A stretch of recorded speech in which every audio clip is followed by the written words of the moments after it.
ఆంధ్రప్రదేశ్ రాష్ట్రంలో ప్రభుత్వం ఒక చాలా పెద్ద మార్పుకు శ్రీకారం చుట్టింది. అదే యూనిఫైడ్ ఫ్యామిలీ సర్వే 2025. ఈ సర్వే గురించి రాష్ట్రంలో ఉన్న ప్రతి ఒక్కరూ తెలుసుకోవడం చాలా అవసరం. ఎందుకంటే రాబోయే రోజుల్లో మీకు అందే ప్రభుత్వ సేవలు, పథకాలు అన్నీ కూడా ఈ సర్వే మీదనే ఆధారపడి ఉంటాయి.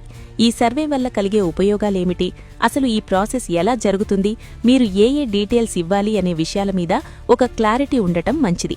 గతంలో ఉన్న డేటా చాలా వరకు పాతబైపోయింది.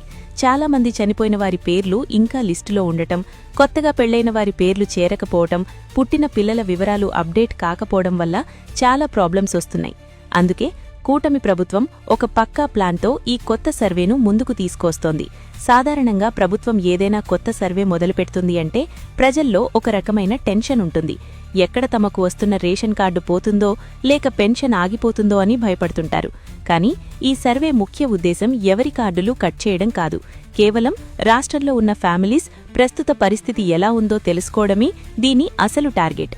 నిజమైన అర్హత ఉన్న ప్రతి ఒక్కరికి బెనిఫిట్స్ అందాలి అనేదే ప్రభుత్వ మెయిన్ గోల్. ఈ సర్వేను నిర్వహించడానికి గ్రామ మరియు వార్డు సచివాలయాల సిబ్బంది నేరుగా మీ ఇంటికే వస్తారు. వారు మీ ఇంటికి వచ్చినప్పుడు మీరు భయపడాల్సిన అవసరం లేదు. వారు కొన్ని రకాల ప్రశ్నలు అడుగుతారు మరియు మీ దగ్గర ఉన్న కొన్ని సర్టిఫికెట్లు లేదా ఐడి కార్డులు చూపించమని అడుగుతారు. ఈ సర్వేలో మెయిన్గా చూసేది మీ కుటుంబ సభ్యుల వివరాలు.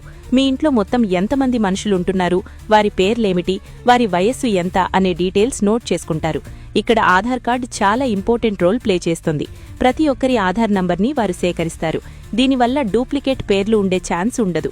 అలాగే మీ ఇంట్లో ఎవరైనా చదువుకుంటున్న స్టూడెంట్స్ ఉంటే వారు ఏ క్లాస్ చదువుతున్నారు, ఏ స్కూల్ లేదా కాలేజ్కి వెళ్తున్నారు అనే సమాచారం కూడా తీసుకుంటారు. దీనివల్ల ఫ్యూచర్లో ఎడ్యుకేషన్కి సంబంధించిన స్కీమ్స్ ప్లాన్ చేయడం ప్రభుత్వానికి ఈజీ అవుతుంది. కేవలం చదువు మాత్రమే కాదు, మీ కుటుంబంలో ఎవరైనా ఉద్యోగం చేస్తున్నారా లేక సొంతంగా ఏదైనా బిజినెస్ చేసుకుంటున్నారా అనే విషయాలను కూడా ఈ సర్వేలో అడుగుతారు. ఆర్థికపరమైన వివరాలు కూడా ఈ సర్వేలో చాలా కీలకం. మీ ఫ్యామిలీకి నెలవారీ వచ్చే ఆదాయం ఎంత లేదా సంవత్సరానికి మొత్తం ఎంత ఇన్కమ్ వస్తోంది అనేది వారు రికార్డ్ చేస్తారు. అలాగే మీకు సొంతంగా ఇల్లుందా లేక అద్దె ఇంట్లో ఉంటున్నారా అనే విషయాన్ని కూడా గమనిస్తారు.